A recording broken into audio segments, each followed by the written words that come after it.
ABC நேயர்களுக்கு வணக்கம். கடந்த சில தினங்களுக்கு முன்பு சென்னை சைதாப்பேட்டை, அசோக் நகர் ஆகிய 2 பகுதிகளில் இருக்கக்கூடிய அரசு மேல்நிலைப் பள்ளி மாணவர்கள் மத்தியில மகாவிஷ்ணு அப்படின்ற ஒரு இளைஞர் மோட்டிவேஷன், தன்னம்பிக்கையை ஊட்டக்கூடிய ஒரு வகுப்பு எடுக்க போறேன் அப்படின்னு சொல்லிட்டு மாணவர்கள் மத்திய சிறப்புரை ஆற்ற போயிருக்காரு. அவரு சிறப்புரை ஆற்றும் போது அது ஒரு பெரிய சர்ச்சையா, ஒரு பெரிய விவாத பொருளா நாடு முழுவதும் பேசப்பட்டு அடிப்படையில ஒரு விஷயம், ஒரு அடுத்த தலைமுறை பிள்ளைகளிடம் பேசும்போது எதை பேசணும் எதை பேசக்கூடாது அப்படின்னு இருக்கு. ஆனா இந்த இளைஞர், இந்த மகாவிஷ்ணு அப்படின்னு சொல்லக்கூடிய இந்த இளைஞர் என்ன பேசியிருக்கிறாருன்னு அந்த காணொலியில கொஞ்சம் பாருங்க. அதுக்கு அடுத்தது நாம இந்த டீட்டெயிலா கொஞ்சம் இதை விவாதிப்போம். போன ஜென்மத்துல நீங்க என்ன செஞ்சீங்களோ அதை பொறுத்து உங்களுக்கு இந்த பிறவி கொடுக்கப்பட்டிருக்கிறது. ஆன்மீகம் என்றால் என்ன? அரசு பள்ளியில ஆன்மீகம் பேசக்கூடாதுன்னு யார் சொன்னது? பேசக்கூடாது ஏதாவது இருக்கா? லா இருக்கா? சிஓக்கு மேல நீங்க பெரிய அறிவு பெற்றவரா? உங்களுடைய முதன்மை கல்வி அலுவலருக்கு மேல நீங்க அறிவு பெற்றவரா? பாவ புண்ணியத்தை தெரிஞ்சுக்கலன்னா ஏகப்பட்ட பாவத்தை பண்ணுவான். எப்படி கத்துமா வாழ்க்கையை பத்தி? நீங்க சொல்லி கொடுத்தீங்களா பாவ புண்ணியத்தை பத்தி? இந்த மகாவிஷ்ணு போன பிறவில நீங்க என்ன பாவம் செஞ்சீங்களோ அல்லது என்ன புண்ணியம் செய்தீங்களோ அதனுடைய பேஸ் தான் இந்த பிறவி உங்களுக்கு கிடைச்சிருக்கு. இன்னைக்கு கை இல்லாம பிறக்கிறது, கண் இல்லாம பிறக்கிறது, கால் இல்லாம பிறக்கிறது, ஊனமா பிறப்பு எத்தனையுமே போன ஜென்மத்துல ஒருத்தர் என்ன பாவம் செஞ்சாங்களோ அதுதான் இந்த ஜென்மத்துல கிடைக்குது அப்படின்னு சொல்லி அவர் பேசியிருக்காரு. ஒருத்தர் ஏழையா பிறக்கிறது அல்லது இந்த சாதியில பிறக்கிறது, இந்த மதத்துல பிறக்கிறது, இது எல்லாம் ஒரு பிறப்பு என் பிறப்பு இருக்குன்னா என் பிறப்பு நானா தேடி நானா விரும்பி இந்த பிறப்பை பாயிண்ட் வந்தேன். நான் இந்த தாய் தகப்பன் வயிற்றுல பிறக்கிறேன் அப்படின்னு சொல்லிட்டு நான் விரும்பி வாங்கின பிறப்பாயிது. அது எப்படி போன ஜென்மம் அப்படின்றது வரும். அதை கொண்டு போயிட்டு ஒரு பள்ளி மாணவர்கள் மத்தியில ஒரு இளைஞர் போய் பேசுறாரு அப்படின்னு சொல்லி கேட்டீங்கன்னா அவரை பேசுவதற்கு அனுமதித்த நபர்கள் யார்? இதுக்கு பின்னாடி இப்போ பள்ளி கல்வித்துறை என்னவா இருக்கு? ஆசிரியர் சமுதாயம் இப்ப என்னவா இருக்கு? ஆசிரியர் சமுதாயம் இப்ப முழுக்க மூட நம்பிக்கையில மூழ்கி போயிருக்கு. கழுத்து நிறைய நகை போட்டுட்டு ஏழை பிள்ளைகிட்ட பாடம் நடத்த வராங்க ஆசிரியர்கள். அது கேட்டா நாங்க என்ன சார் பண்ணுவோம் அப்படின்றாங்க. ஒரு ஆசிரியரா இருந்துட்டு நீ இவ்வளவு நகைய கழுத்துலயும் கையிலையும் இவ்வளவு நகைகளை போட்டு போறிய, அந்த பிள்ளைங்க ஐயோ இந்த நகைகளை பார்த்து அந்த பிள்ளைகளுடைய ஏக்கம் எப்படி இருக்கும்? அந்த பிள்ளைகளுக்கு நீ என்ன சொல்லி கொடுக்க போற?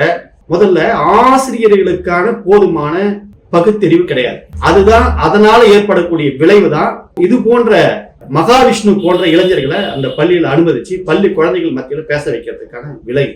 இத 50க்கும் மேற்பட்ட ஆசிரியர்கள் உள்ள ஒரு பள்ளியில பேசிட்டு இருக்கும் போது ஒரு பார்வை குறைபாடு உள்ள முனைவர் சங்கர் அப்படின்னு சொல்லக்கூடிய தமிழாசிரியர் மட்டும்தான் அதை எதிர்த்து துணிச்சலோட பள்ளி மாணவர்கள் கிட்ட நீங்க என்ன பேசுறீங்க அப்படின்னு சொல்லிட்டு அறத்துடன் கேள்வி கேட்டிருக்காரு. அவருடைய கேள்வியில அறமும் சீற்றமும் கடுமையா இருந்தது. நீங்க என்ன கேள்வி, என்ன நடத்துறீங்க, என்ன பேசுறீங்க இங்க மாணவர்கள்கிட்ட அப்படின்னு கேட்கிறாரு. என்ன போன ஜென்மத்தை பத்தி பேசுறீங்க, பூர்வீக ஜென்மத்தை பத்தி பேசுறீங்க, என்ன பேசுறீங்க நீங்க அப்படின்னு சொல்லிட்டு துணிச்சலா அந்த இடத்துல கேள்வி கேட்டு இன்னைக்கு தமிழ்நாடு கொண்டாடக்கூடிய மிகப்பெரிய ஒரு கதாநாயகன் முனைவர் சங்கர். அவர் ஒரு பார்வை குறைபாடு உள்ள மாற்றுத்திறனாளி. அவரும் அவருடைய மனைவி ஒரு மாற்றுத்திறனாளி, இன்னைக்கு அரசு பணியில் இருக்காங்க. அவருடைய சகோதரர் ஒரு மாற்றுத்திறனாளி, அரசு பணியில் இருக்காங்க. இன்னொரு சகோதரர் மனநோய் குன்றி ஊனமுற்று ஒரு பாதிக்கப்பட்ட குடும்பம். அந்த குடும்பமே ஒரு மாற்றுத்திறனாளி குடும்பம். அந்த குடும்ப பின்னணியிலிருந்து அவர் ஏந்திரிச்சு இன்னைக்கு ஒரு முனைவர் பட்டம் பெற்று தமிழாசிரியரா இன்னைக்கு அந்த பள்ளியில வேலை பார்த்துட்டு இருக்காரு. ஹான்சம் சங்கருக்கு உண்மையிலே மரியாதை செலுத்த வேண்டிய தருணம் இது. அந்த பேராசிரியருக்கு மரியாதை செலுத்தணும், அந்த தமிழாசிரியருக்கு பாராட்டணும், தமிழ்நாடே கொண்டாடணும் அந்த தமிழாசிரியரை. வள்ளுவர் சொல்றாரு, பிறப்பென்னும் பேதமை நீங்கி சிறப்பென்னும் செம்பொருள் காண்பது அறிவு அப்படின்றாரு வள்ளுவர். அடுத்த பிறப்புன்ற ஒரு அறியாமை, அந்த அறியாமையை போக்குறது தான் ஒரு அறிவுள்ள சமுதாயத்தினுடைய கடமை அப்படின்னு வள்ளுவர் சொல்றாரு. அது பத்தியான ஒரு புரிதல் வேண்டும். இதுதான் ஒரு மோட்டிவேஷன் கிளாஸா? போன பிறப்பை பத்தி பேசுறது, போன ஜென்மத்தை பத்தி பேசுறது, இதுதான் ஆன்மீகமா? ஆன்மீகம் என்னன்னு அவரு இன்னும் நிறைய, அதுவும் அந்த மகாவிஷ்ணு பேசுறது பூரா என்னன்னு கேட்டீங்கன்னா விந்து, அதாவது குண்டலினி யோகம், அது சொல்லுவாங்க ஆன்மீகத்துல. குண்டலினி, சாந்தி, துரியம், துரியாதீதம், சத்தியம் அப்படின்னு சொல்லிட்டு 12 ஸ்டெப் இருக்குது. அந்த 12 ஸ்டெப்ல விந்து கொண்டு புருவ நெத்திக்கு கொண்டுட்டு வந்தா அவருக்கு தண்ணிலே நடக்கலாம். முண்டம், இதெல்லாம் இந்த ஆன்மீகம் எங்களுக்கு தெரியும். இதெல்லாம் நாங்களும் அந்த ஆன்மீகத்தை படிச்சுட்டு தான் வந்திருக்கிறோம். அப்ப பெண்கள் எங்க விந்து கொண்டு வருவாங்க, எந்த நெத்தி கொண்டு வருவாங்க?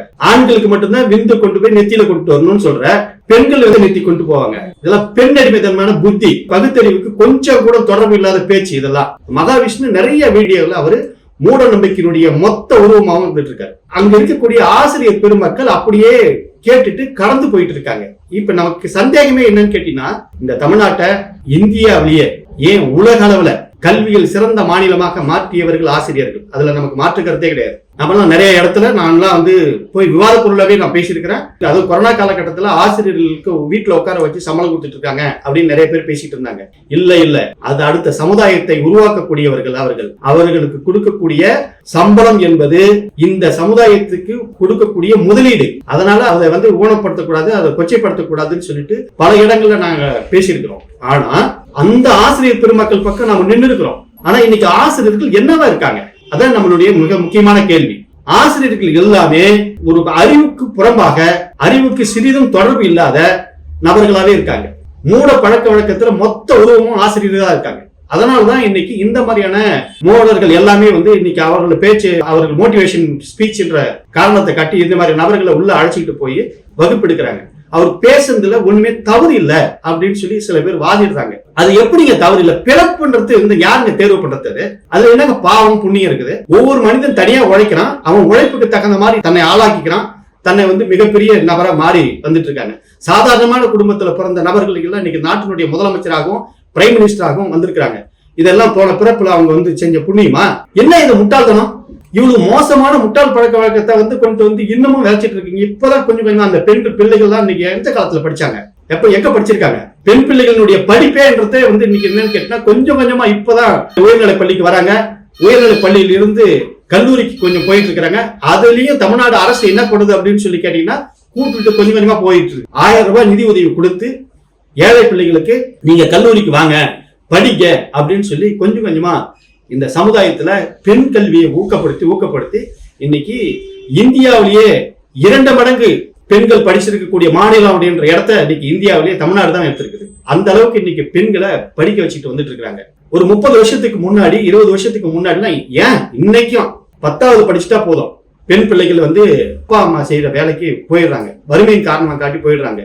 திருமணத்தை உடனே செஞ்சு வச்சிடறாங்க, வீட்டுல முடக்கி வச்சிடறாங்க. பல கிராமங்கள்ல இன்னைக்கு அது நடந்துட்டு இருக்குது. பெண் பிள்ளைகளை இன்னைக்கு படிக்க வைக்கிறது அவ்வளவு பெரிய சிரமமா இருந்துட்டு இருக்கு. படிச்சு வளர்ந்துட்டு வர இந்த காலகட்டத்துல மீண்டும் அவர்களை மூட பழக்க வழக்கத்துக்கு தள்ளி அவர்களை முட்டாளாக்கி மீண்டும் அவர்களை ஒரே இடத்துல அடைச்சு வைக்கணும்ன்ற அந்த பிற்போக்குத்தனமான பேச்ச தமிழ்நாடு அரசு அந்த பேச்சாளரை அனுமதிக்கவே கூடாது. மகாவிஷ்ணு அவர் ஒரு பரம்பொருள் ஃபவுண்டேஷன் ஒன்று நடத்துறாரு. அங்க அவரை தேடி வரவங்கள்ட்ட அவர் எந்த பழக்க வழக்கம் வேணாலும் பேசிட்டு போட்டோம், அது ஒண்ணும் தவறு கிடையாது. ஆனா ஒரு வளர்ந்து வரக்கூடிய பிள்ளைகள் மத்தியில பேச பேச்சே இத கடந்து போக கூடாது. இது கண்டிச்சே தீரணும். அறிவியலுக்கு புறம்பாக, அறிவுக்கு மாறாக யார் எதை பேசினாலும், அதுவும் குறிப்பா பள்ளி மாணவர்கள் மத்தியில யார் பேசினாலும் அதை கண்டிக்க வேண்டும். அந்த பள்ளியில இந்த உரையாடலுக்காக அவரை அழைத்து வந்தவர் யார்? அவருக்கு அனுமதி கொடுத்தவர் யார்? பள்ளி கல்வித்துறையில என்ன நடந்துட்டு இருக்குது? ஏன் அவரை அழைச்சிட்டு வராங்க? இது எல்லாம் மிக முக்கியமான கேள்வி. தலைமை ஆசிரியர் மட்டும் இடமாற்றம் செஞ்சுட்டா மட்டும் போதாது. அசோக் நகர்ல இருக்கக்கூடிய தலைமை ஆசிரியரை ஆவடிக்கு பக்கத்துல கோயில் பதவிகளை இடமாற்றம் செஞ்சுட்டா மட்டும் இந்த பிரச்சனை முடிஞ்சிருந்தா நான் நினைக்கல. அதுக்கு மேலேயும் இந்த பிரச்சனை இருக்குது. இதுக்கு அனுமதி கொடுத்த சிஓ என்னவா இருக்காரு? அவர் யாரு? அவருக்கும் இந்த பரம்பொருள் ஃபவுண்டேஷன் மகாவிஷ்ணுவுக்கு என்ன தொடர்பு? அவர் எந்த அமைப்பில் இருக்காரு? அவர் மீது நடவடிக்கை எடுக்கணும். அந்த சிஓ மீது நடவடிக்கை எடுக்கணும். அதுக்கு அடுத்தது சின்ன வேண்டுகோள் என்னன்னா, பள்ளி கல்வித்துறை அமைச்சர் இருக்காருல்ல, அவரு இந்த பள்ளி கல்வித்துறையில என்ன செஞ்சிட்டு இருக்காரு? வேற அமைப்புகள்லாம் உள்ள போயிட்டு மாலை நேரங்கள்ல பள்ளி மாணவர்கள் அழைச்சி தவறான வகுப்பு நடத்துறாங்க. நிறைய பள்ளிக்கூடத்துல நடந்துட்டு இருக்குது. இதையெல்லாம் பள்ளி கல்வித்துறை உடனே வந்து மானிட்டர் பண்ணி பார்த்து நடவடிக்கை எடுக்கணும். அந்த மகாவிஷ்ணு மீது கடுமையான நடவடிக்கை எடுக்கணும். முதல்ல வந்து அவருடைய ஃபவுண்டேஷனே வந்து முடக்கணும். நன்றி, வணக்கம்.